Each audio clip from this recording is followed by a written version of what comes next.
it's not a Reader's Digest, but you shared the most stunning story Mm. that I ever heard on live radio in my life, and I'm an old bastard at 60, almost 65, right? Mm-hmm. So it was a story. I'm just going to tell you, to folks out there, buckle up. Mm. It's a story of two Al Qaeda guys surrendering to you. Something happened to the other 20 guys, and a UFO involved. And I need you to take as long as you want, if you want. It was the most stunning thing I ever heard, because I said, I never heard a possible solution to the hatred in the world, especially from jihadists. Yeah, well, I've never seen any solution, but you presented one that might be actually a documented fact. yeah. So here we go. I just turn it over to you, Captain. You just go for it. You're up on the next dance-a-thon. Yeah. Take the next 22 minutes, cowboy. Yeah. There you go. Well, I will just tell you that first. Let me go back to the in and out of the VA hospitals, and my wife traveled with me to Fort Knox, and in and out of Ireland Army Hospital. Putting up with all that bullshit with the warrior transition teams, and it was a tough time in the military. I wasn't looking forward to getting out. I didn't want to get out. As a matter of fact, if they would call me back, I'd go back today, and go back overseas. And even though I'm getting older and I can't move like I used to, I figure my body would either adjust or I'd die. And look, I'm okay. You know what I mean? I'm not afraid to die. Now, some people are terrified of dying, and I think that's mainly because they don't have the ultimate belief that when you die, your soul will either ascend to heaven or go to hell. And I know mine will go to heaven. Why? Because I'm saved by the blood of Jesus Christ. And the best thing that could happen to these Islamic extremists is for them to find some of that love in their heart, and they'd stop doing all this stuff. There's no way that they can justify, even in their own religion, what they're doing is right. And I think that was the message that was relayed to these two Al Qaeda operatives who were part of this major ambush that was waiting on us down around southern Iraq. And then they ended up coming running out, surrendering, screaming about, in Arabic about some aliens that had, had sucked their friends up in like a tornado. I mean, it's the darndest thing. I mean, we went to the site. We looked. We found lots of weapons. I had a garbage bag, okay, and I had a duffel bag. A garbage bag. It was full of ammunition. Duffel bags. It was full of AK-47s, RPGs. Ask anybody how many daggone weapons that I picked up in that. There were just 40, 50 different weapons, okay? And unbelievable explosives that were lined up waiting on us. And all of a sudden, these guys come running out and they're surrendering. And it's like, where is everybody at? What happened? What happened? So they're screaming and they're going crazy, and our interpreter's going, they're screaming something about aliens. Are they running from somebody?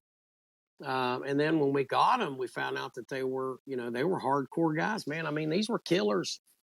These were kid killers, man. These were people that would murder you, no problem.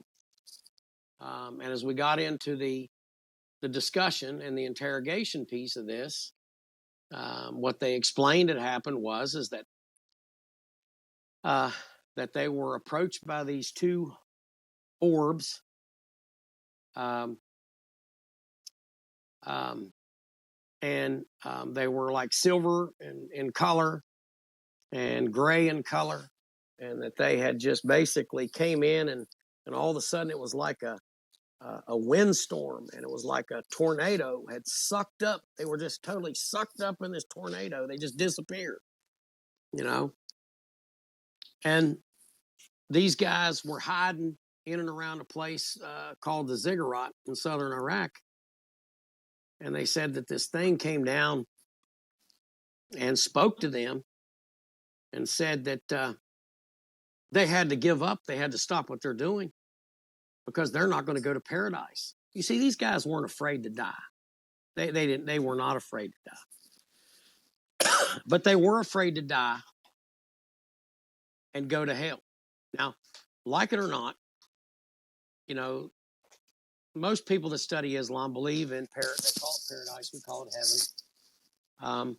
But they believed in their beliefs, and they've had this pounded in their head since they were kids, that if you kill the infidel, you automatically go to heaven. Well, they were let known really quickly that that's not the case. You are fighting against people that are doing good things. And if you do this and you're killed in it and they kill you in this, you're not going to paradise. And none of your friends have been to paradise either. So that's what really scared them into surrendering. So I say that to you all because it's true. It really happened. I witnessed it. Several other people witnessed it. But what was remarkable about that thing was that from that point forward, I had been wounded 3 times at that point, okay, in this deployment. But after that, I had bullets pass through my pants leg. I had bullets ricochet off the top of my helmet. I had bullets go by my ear. And I had soldiers experience the same thing that were all part of that one group. We never got a scratch after that. So you just think about that. When I hear people talk about aliens and UFOs, well, okay, I think more on the case of maybe these are angels. Maybe if you read the Bible tells you that we are visited by angels unawares all the time. When you entertain a stranger, you may entertain an angel unaware. So I really saw, God's hand of intervention in all of this, because that's the only reason why I can explain why I'm alive today. Because I did not back down. I did not hide behind. I didn't. Hell, if I'm hiding behind something, guys, I can't see to shoot. I can't see to give commands. I have to have my head up looking around. And God protected me. That's just the facts. It's the truth.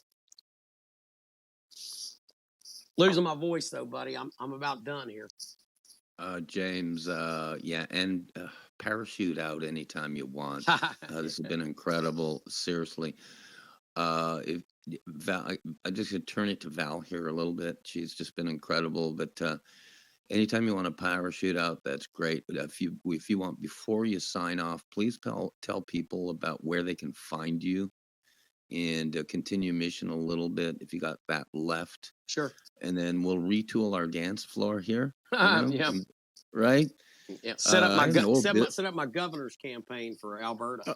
Oh, dude, ready? Can you imagine? It's too bad I laid off my IT kids. This might have been a good show. We don't need it. We don't need it. I'll just jump in the truck and drive up there. I've got a passport. I can cross the border.